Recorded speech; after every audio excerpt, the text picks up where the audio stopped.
সবাইকে স্বাগত জানাচ্ছি এশিয়ান দেশ সংবাদে। আপনাদের সাথে আছি আমি সৈয়দ মাহিউজ্জামান মুখর। যাচ্ছে পুরো খবরে। যৌতুকের জন্য নির্যাতন করে বাবার সামনে মেয়েকে পুড়িয়ে হত্যার ঘটনায় স্বামীকে যাবজ্জীবন কারাদণ্ড দিয়েছেন আদালত। একই সাথে 50,000 টাকা জরিমানা, অনাদায়ে আরও 3 বছরের কারাদণ্ড দেন বিচারক। দুপুরে ফরিদপুরের নারী ও শিশু নির্যাতন দমন ট্রাইব্যুনালের বিচারক শামীমা পারভীন এই আদেশ দেন। দণ্ডপ্রাপ্ত ওই আসামির নাম রয়েল মণ্ডল। তিনি সদর উপজেলার পরানপুর গ্রামের হালিম মণ্ডলের ছেলে। মামলার এজাহার সূত্রে জানা গেছে, 3 সন্তান হওয়ার পরেও বিভিন্ন সময়ে যৌতুকের জন্য মলিনার উপর নির্যাতন করত স্বামী রয়েল ও তার পরিবারের সদস্যরা। এর জেরে 2011 সালের 16 ফেব্রুয়ারি রাতে রয়েল ও তার সঙ্গীরা বাবার সামনেই মালিনার শরীরে পেট্রোল ঢেলে আগুন ধরিয়ে দেয়। পরেই তার মৃত্যু হয়। এই ঘটনায় 9 জনকে আসামি করে মামলা করেছিলেন মালিনার বাবা। গোপালগঞ্জের কোটালীপাড়ায় নানা বাড়িতে বেড়াতে এসে পানিতে ডুবে সিধু বিশ্বাস নামের এক শিশুর মৃত্যু হয়েছে। সকাল 10টার দিকে উপজেলার ধারাবাসাইল গ্রামে এই ঘটনা ঘটে। নিহত সিধু বিশ্বাস বরিশালের গৌরনদী উপজেলার রমজানপুর গ্রামের সুজন বিশ্বাসের ছেলে। স্বজনরা জানান, সকালে নাতিকে নিয়ে খামারে কাজ করছিলেন নানি। এক পর্যায়ে শিশুটি পাশের পুকুরে পড়ে ডুবে যায়। অনেক খোঁজাখুঁজির পরে তাকে পাওয়া গেলে উদ্ধার করে উপজেলা স্বাস্থ্য কমপ্লেক্সে নেওয়া হয়। সেখানে চিকিৎসক তাকে মৃত ঘোষণা করেন।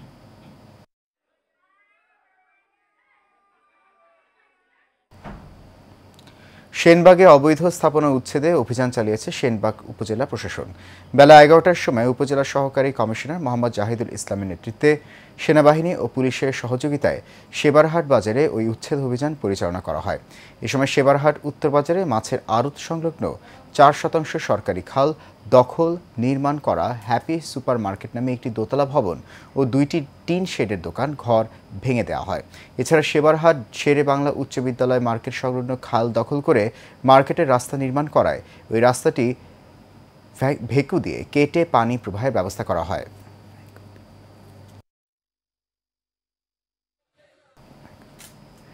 বগুড়ার শিবগঞ্জে বাঁশের বেড়া দিয়ে রাস্তা বন্ধ করায় অবরুদ্ধ হয়ে রয়েছে প্রায় 100টি পরিবার। এক প্রভাবশালী ব্যক্তি গ্রামের প্রায় 50 বছরের পুরনো একটি রাস্তা বন্ধ করে দিয়েছে। ফলে 100টি পরিবার স্কুল, মসজিদ ও হাট বাজারে যেতে পারছে না। এমন অভিযোগ পাওয়া গেছে শিবগঞ্জ উপজেলার পালিকান্দা আশরাফপুর গ্রামের ইউনিয়ন যুবলীগের সাধারণ সম্পাদক আব্দুল মতিন মিয়ার বিরুদ্ধে। বিভিন্ন দপ্তরে অভিযোগ দিয়েও কোনো লাভ হয়নি বলে জানান ভুক্তভোগীরা।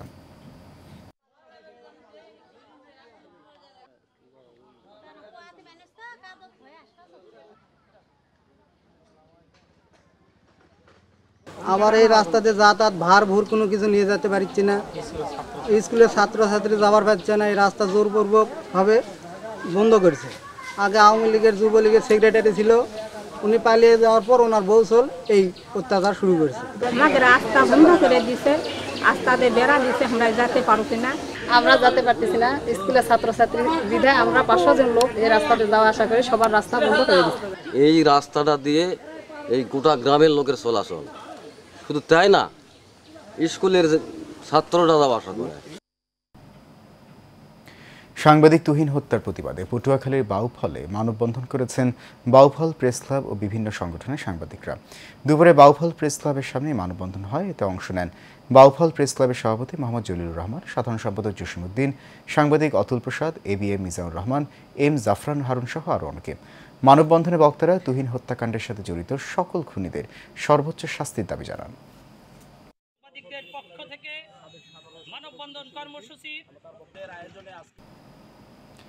সাংবাদিক তুহিন হত্যার প্রতিবাদে কক্সবাজারে মানববন্ধন করেছে জাতীয় সাংবাদিক সংস্থা কক্সবাজার জেলা কমিটি। জেলা প্রশাসকের কার্যালয়ের সামনে অনুষ্ঠিত মানববন্ধনে বক্তারা তুহিন হত্যার সঙ্গে জড়িত আসামিদের দ্রুত গ্রেপ্তার করে জনসম্মুখে শাস্তি দেওয়ার দাবি জানান। সংগঠনের সাধারণ সম্পাদক ও এশিয়ান টিভির প্রতিনিধি মোহাম্মদ উসমান গনি ইলির সভাপতিত্বে অনুষ্ঠান সঞ্চালনা করেন সহ সাধারণ সম্পাদক সিরাজুল ইসলাম আজাদ। এতে বক্তব্য রাখেন জনকণ্ঠের স্টাফ রিপোর্টার মোহাম্মদ হামিদ হোসেন এরশাদ, মোহনা টিভির জেলা প্রতিনিধি আমানুল হক বাবুল, চ্যানেল 24-এর জেলা প্রতিনিধি আজিম নিহাত সহ আরও অনেকে।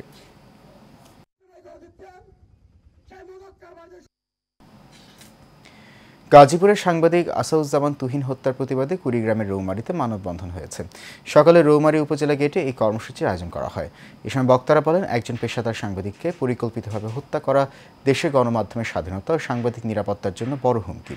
এতে উপস্থিত ছিলেন এশিয়ান টেলিভিশনের প্রতিনিধি মুরাদুল ইসলাম মুরাদ, সাংবাদিক মুস্তাফিজুর রহমান তারা, শফিকুল ইসলাম সহ আরও অনেকে।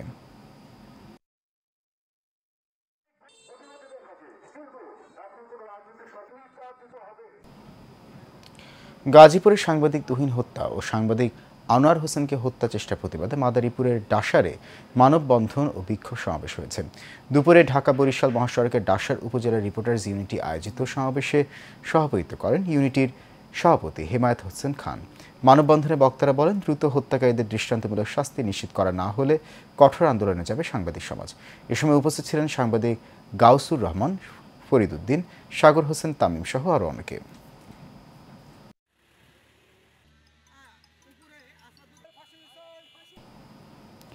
ধর্ম বিষয়ক উপদেষ্টা আফম খালিদ হোসেন বলেছেন, 15 কোটি টাকা খরচ করে ব্রাহ্মণবাড়িয়া জেলা মডেল মসজিদ তৈরি করা হয়েছে, কিন্তু এতে কিছু ত্রুটি বিচ্যুতি আছে। এ বিষয়ে ঠিকাদারকে প্রয়োজনীয় নির্দেশনা দেওয়া হয়েছে। দুপুরে ব্রাহ্মণবাড়িয়া জেলা মডেল মসজিদ পরিদর্শন শেষে সাংবাদিকদের এসব কথা বলেন তিনি। উপদেষ্টা বলেন, ব্রাহ্মণবাড়িয়ায় নির্মিত 10টি মডেল মসজিদে বড় ধরনের কোনো ক্রস মিস্টেকের খবর এখনো আসেনি। ছোটখাটো ত্রুটি বিচ্যুতি আছে, এগুলো ঠিকাদার ও প্রকৌশলীকে ডেকে সংশোধনের ব্যবস্থা নেওয়া হচ্ছে।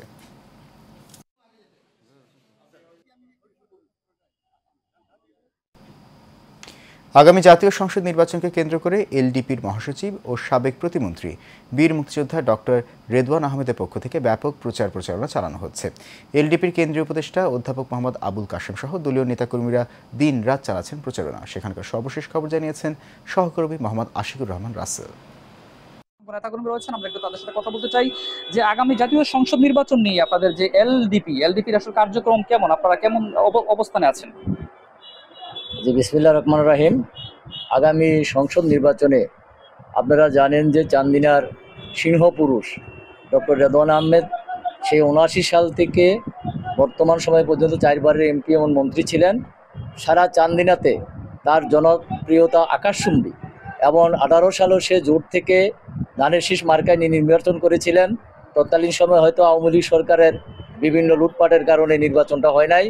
এই বছরও বিএনপি নীতি নির্ধারণ থেকে শুরু করে বিভিন্ন তারেক রহমান, সালাউদ্দিন আহমেদ সাহেব, মির্জা ফখরুল ইসলাম সহ তারা আশাবাদ করেছেন যে আগামী সংসদেও রেদওয়ান আহমেদ সাহেব চান্দিনা থেকে ইনশাল্লাহ এলডিপির থেকে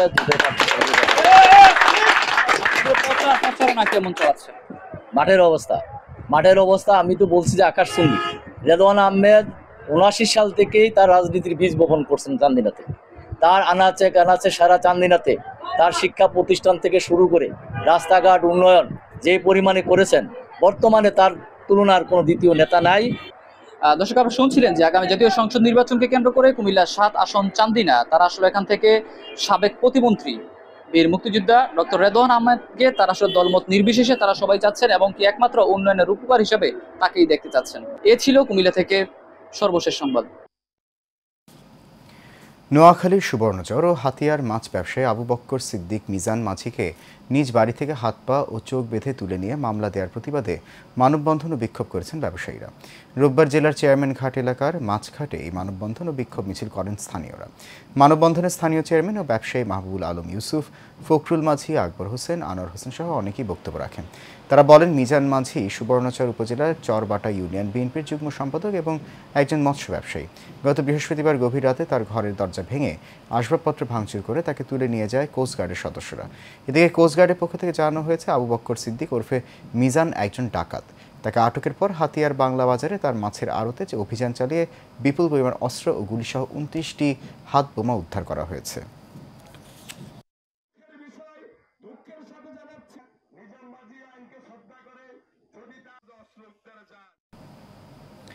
নোয়াখালীর সেনবাগ উপজেলার অন্যতম ব্যবসা কেন্দ্র সেবারহাট বাজারে ভয়াবহ অগ্নিকাণ্ডের ঘটনা ঘটেছে। এতে একটি প্লাইউড ফ্যাক্টরি ও 11টি দোকান পুড়ে গেছে। অগ্নিকাণ্ডে প্রায় 40 কোটি টাকার ক্ষয়ক্ষতি হয়েছে বলে দাবি করেছেন ব্যবসায়ীরা। উপজেলার মোহাম্মদপুর ইউপির সেবারহাট বাজারের পশ্চিম পাশ জালিয়া পুকুর পাড় নামক স্থানে এই অগ্নিকাণ্ডের ঘটনা ঘটে। খবর পেয়ে ফায়ার সার্ভিসের 5টি ইউনিট প্রায় 4 ঘন্টা চেষ্টা চালিয়ে আগুন নিয়ন্ত্রণে আনে। স্থানীয়রা জানান, মুহিবের পলি প্লাইউড ফ্যাক্টরি থেকে আগুনের সূত্রপাত হয়।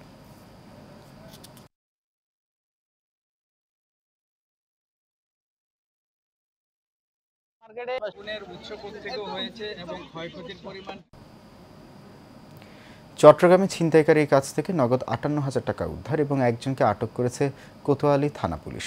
ভুক্তভোগী SM শাহরিয়ার হাসান অফিস থেকে বাড়ি ফেরার পথে নিউ মার্কেট মোড় এলাকায় ছিনতাইকারীরা তার টাকা ছিনিয়ে নেয়। পরে অভিযান চালিয়ে এক ছিনতাইকারী সহ ওই টাকা উদ্ধার করে পুলিশ। আজ কোতোয়ালি থানায় সংবাদ সম্মেলনে উপপুলিশ কমিশনার মোহাম্মদ আলমগীর হোসেন এসব তথ্য জানান।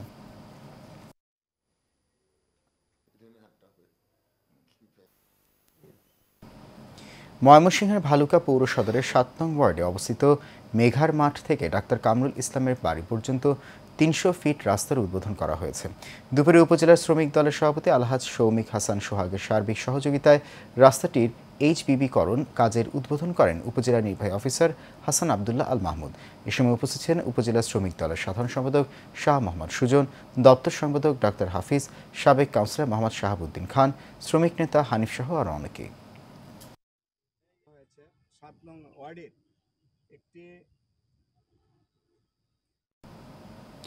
চট্টগ্রামে ফটিকছড়ি প্রেস ক্লাবের সভাপতি প্রয়াত সৈয়দ মোহাম্মদ মাসুদের স্মরণে শোকসভা ও দোয়া মাহফিল হয়েছে।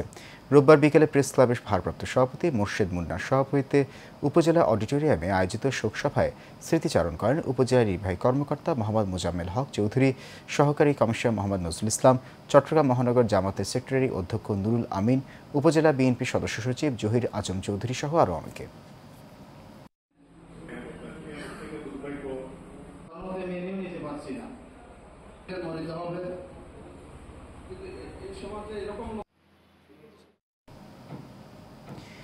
মাটি বাঁচান, কৃষি বাঁচান, দেশ বাঁচান এই স্লোগানে পাবনার শিল্পকলা একাডেমিতে টেকসই কৃষি চর্চায় লুমিনাস গ্রুপের কৃষি ও কৃষক সম্মাননা প্রদান করা হয়েছে।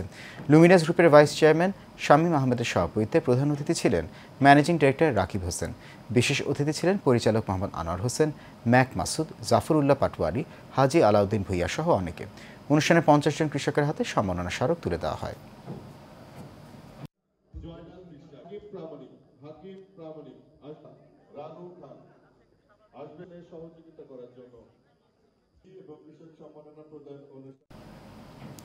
চট্টগ্রাম জেলা স্টেডিয়ামে ফুটবল টুর্নামেন্টের ফাইনাল ম্যাচ অনুষ্ঠিত হয়েছে।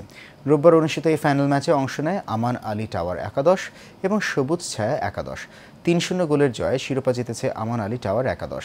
টেরি বাজার ব্যবসায়ী সমিতির সভাপতি আব্দুল মান্নানের সভাপতিত্বে পুরস্কার বিতরণী অনুষ্ঠানে প্রধান অতিথি ছিলেন চট্টগ্রাম সিটি কর্পোরেশনের mayor doctor Shahadat Hossain.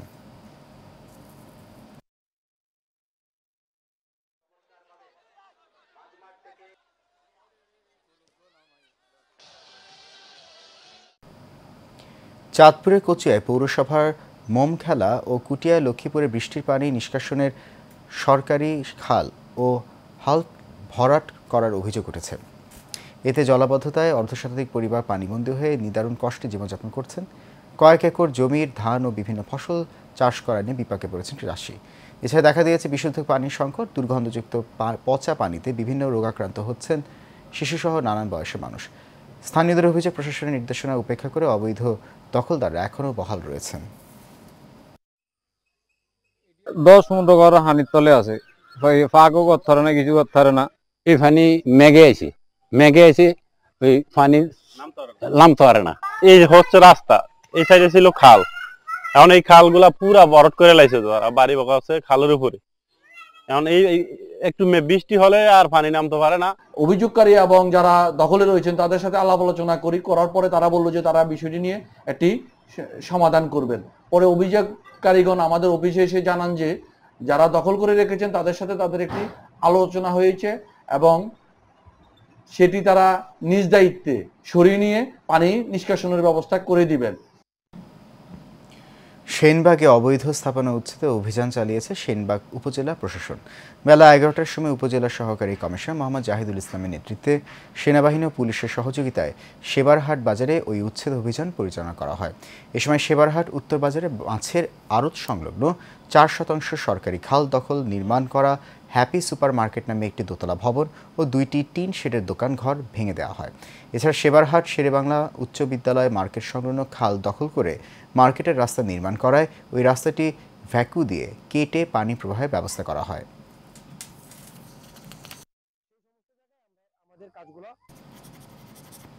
Asian দেশ সংবাদ এই পর্যন্ত। আমাদের পরবর্তী সংবাদ দেখার আমন্ত্রণ রইল। এতক্ষণ সঙ্গে থাকার জন্য অনেক ধন্যবাদ সবাইকে।